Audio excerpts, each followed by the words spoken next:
Welcome to Channel. Trump's latest tariff offensive against America's trading partners is collapsing under its own weight.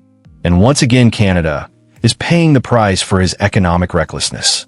As his administration scrambles to defend these punitive measures, a deeper constitutional crisis is emerging, one that threatens to reveal his entire trade war as an illegal power grab. These aren't just tariffs. They are crippling taxes that will hammer Canadian producers while driving up costs for American consumers. This isn't protectionism. It's economic sabotage dressed up as national security. So what's really going on? Why are U.S. federal courts systematically dismantling Trump's tariff empire? The answer lies in how Trump has weaponized emergency powers to bypass Congress and impose his will on the global economy. In his latest stunt, Trump claimed he would stop subsidizing foreign health care at America's expense. But behind the bluster, the truth is clear. This is less about protecting Americans and more about consolidating power at any cost. That Trump's rhetoric has grown increasingly erratic as he scrambles to defend his collapsing trade agenda. On Monday, he issued yet another presidential proclamation, this time imposing sweeping new tariffs set to take effect October 1st. With even harsher rates already locked in for January, Trump's latest tariff barrage is staggering in scope.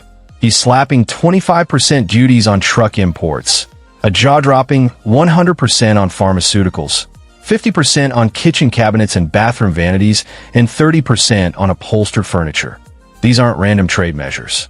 They're a calculated strike on America's closest allies, with Canada taking the hardest hit. And the pain won't stop here. The rates are scheduled to climb even higher by 2026, reaching 30% on upholstered wood products and an unbearable 50% on cabinetry from countries that refuse to bow to Trump's demands. The justification? Outrageous.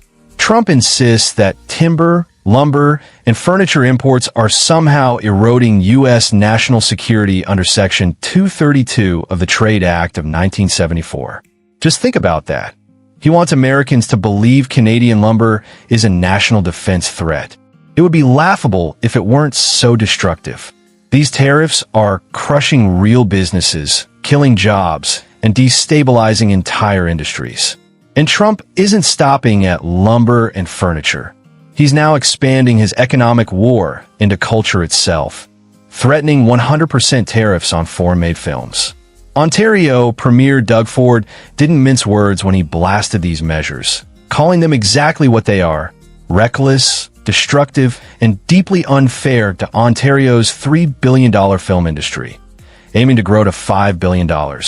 Now faces an existential threat from Trump's protectionist crusade. But here's where his scheme begins to fall apart. Trump's growing dependence on Section 232 coincides with a looming Supreme Court decision on the legality of his broader reciprocal tariffs. Two lower courts have already ruled those tariffs illegal.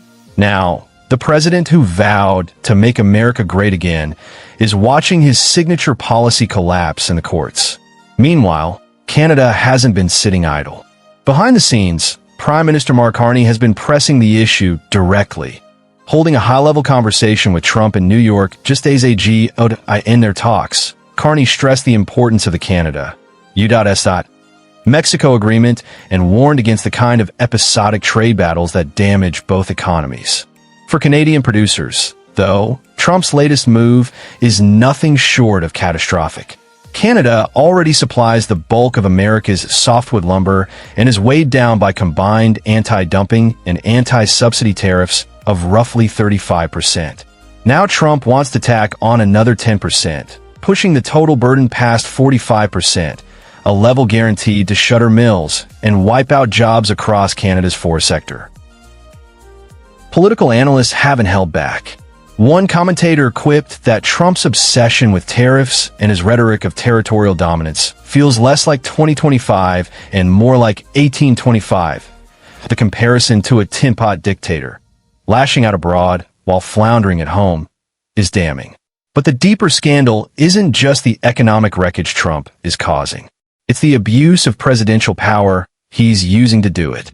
The Supreme Court case now looming over his trade agenda cuts to the heart of the issue: the fundamental illegality of Trump's tariff regime.